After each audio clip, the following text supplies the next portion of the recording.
Cheers, I do. Buckaroos, how the heck are you? I was listening to my Spotify, but the music stopped when I hit the play button. So I clicked on, Detroit Cobras radio, so it gives you the Detroit Cobras and then artists they feel are along the same lines as that. Uh, but yeah, the song that was playing now was the Whiskey Woman, the Flamin' Groovy. So, oh, great tune. Anyways, the song before that, though, was the Detroit Cobras Midnight Blues, which is one of my personal favorite songs. Anyways, I've got a classic here, 4.6%, 7%, my, American Classic Series, I guess. I seem to do this every summer. The truth is, I never plan it that way. But when I look back, when I get my, uh, memories on other social media sites or when I look up on my videos, oh, yeah, about a year ago, you did the same thing.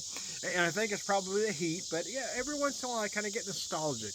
Yeah, in all honesty, I mean, you can drink these beers for whatever reason you want. Taste, price, for me, it is nostalgia. It's memories. Every once in a while, I think of a memory tied to this particular, or for the particular beer that I'm drinking. And I have several with this one. Anyway, I'm going to take a drink now.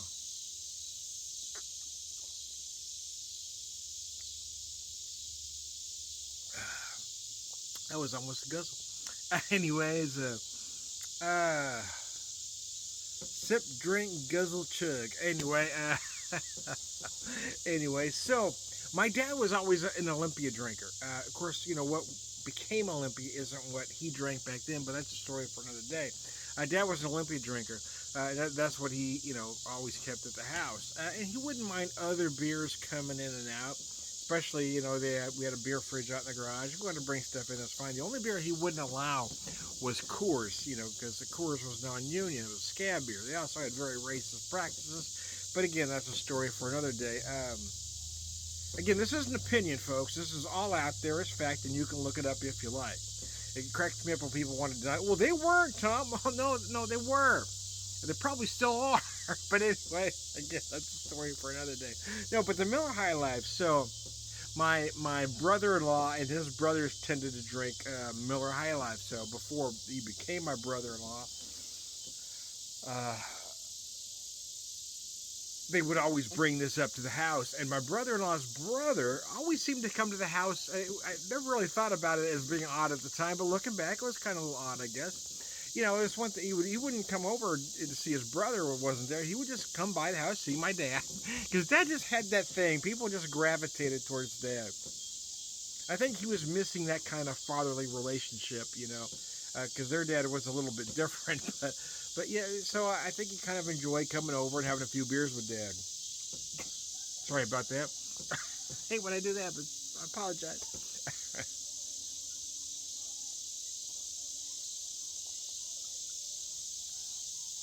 4.67%. Yeah, in all honesty, I picked up PBR a while back. I've got a can of Genesee. These classic brands are getting a little fewer. I can't buy Olympia anymore. I haven't been able to buy Old Style either. Is one that I particularly loved for a lot of reasons. So the brands we're able to get aren't as plentiful as they once were. But quite frankly, they aren't the beers that they once were either. But I mean, as a craft beer guy myself, sometimes we just go too far. Sometimes we just get too pretentious. Sometimes the beer just should be a beer. Sometimes a cigar is just a cigar. Sometimes you just want to relax and have a classic and just remember. And that's what this one is doing. I remember certain conversations with my brother-in-law and his brothers. Some good, some not so. But yeah, mostly positive.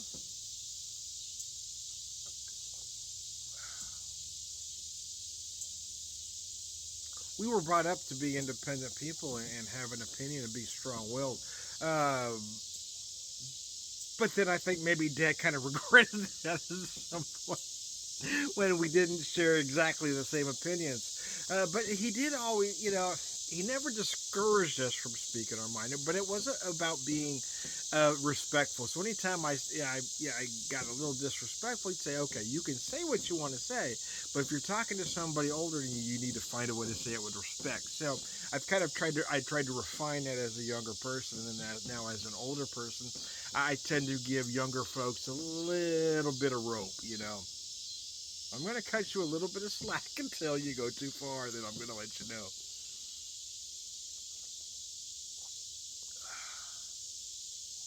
But out of respect for them, I'm not going to mention their names. Not that you'd know who they are anyway. But yeah, I mean, I had a lot of great times with my brother-in-law and, well, actually, my two sisters married two brothers. But there was another brother that was always around, man.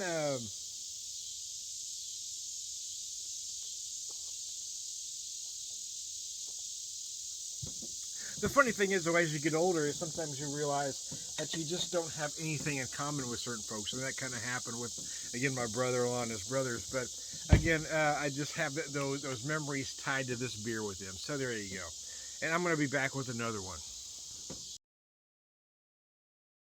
Cheers, how you do, buckaroos? How the heck are you? So the reason I stopped and started again was because, well, I wanted to get a picture of the beer. So I've kind of maintained over the years, and let me show you this before that head dissipates completely, because it did pour rather nicely. Of course, well, okay, let me start from the top. Well, I've maintained over the years that these type of beers don't necessarily benefit from drinking out of a glass. If you prefer the glass, there you go. There's nothing wrong with that. But you don't benefit from it. It doesn't get any better. You're not going to get more of the bouquet because you don't really want it. Anyway, but I will tell you, as someone who grew up in a lot of bars in the late 60s into the 70s, back in the day, most men would order a bottle beer and drink straight out of the bottle. Most again, I'm generalizing, but most women would order the draft. The draft was always cheaper and came in a glass, obviously, but it was typically a 10-ounce pour, and most people didn't realize that. But yeah, most men drank out of a bottle back in the day. And if you're drinking a beer like this, you want to stay colder longer. It's going to stay colder longer in a bottle. However, draft beer back in the day did come out rather cold, so it's probably going to stay just as cold in that glass. But anyway, so there you go. Actually, I am kind of surprised how long this head kind of stayed in there, to be honest with you. 4.6%, 7 IBUs, as I mentioned earlier. But I thought I'd give it a treatment, drinking straight out of the bottle, as I used to back in the day, and then pouring one in a glass here. But the truth is, you don't need to, waft over the nose on a beer like this. That's not what it's for. That's not the purpose of it. So there's no point in saying, well, this, it has these aromas or these. That's not what a beer like this is for, man. It's to enjoy, just to knock back. Get it cold, drink it quick, and just relax, man. Quit being a pretentious beer snob and just take it easy for 1 second. And I'm not calling you a pretentious beer snob. I'm telling myself, just relax, Tom. Take it easy. You don't have to judge every beer. Just relax. Enjoy the damn beer for what it is. Anyways, cheers. But I think sometimes as beer geeks, we do that. I mean, if you're into movies, you do that with every movie. If you're a food geek, you got to do that. So sometimes you just got to get out of your own head and just relax and enjoy something, whatever your whatever your thing is. Anyway, I'm old and I'm beat up and I'm tired, but it has been one of the more interesting summers I've had in quite some time. I will tell more stories once it finishes up. I've only got about 2 more weeks of this particular gig, but it has been very interesting. It has been very hard on my old body. It has really beat me up, but it has been incredibly rewarding and worth all the pain and suffering that I am currently going through. And I'm going through a lot, man.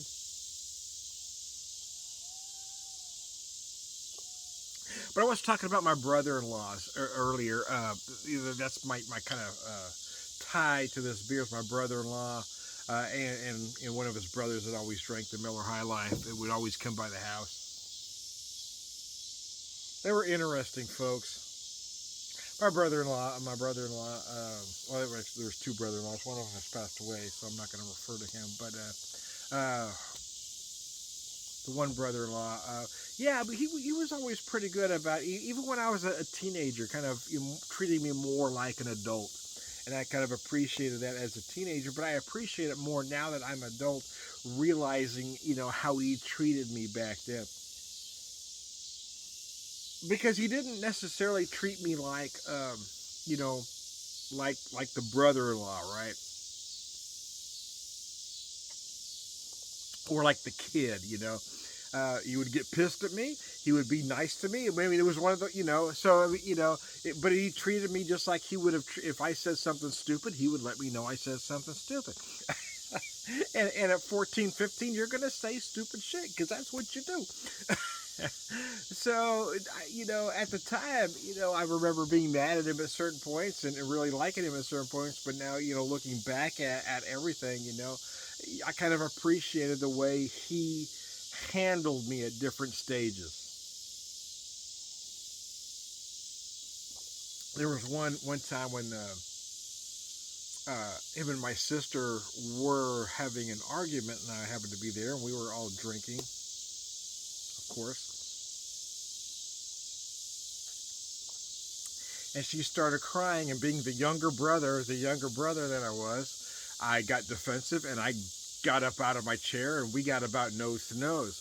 Now, I appreciate the fact that he didn't kick my ass because he could have, but he did treat me like an equal in that moment. We were both together nose to nose with a disagreement until we found a place to meet in the middle. He didn't treat me like a kid, and I really appreciated that. So anyway, again, for me, sometimes these, if you like the flavor of this beer, there's nothing wrong with you.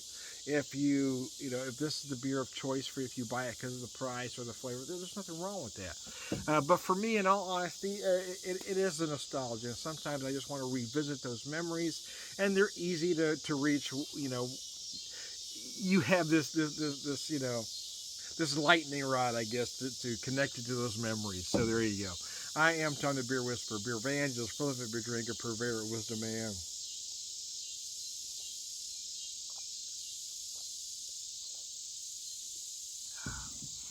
All right, good guy. Cheers, guys.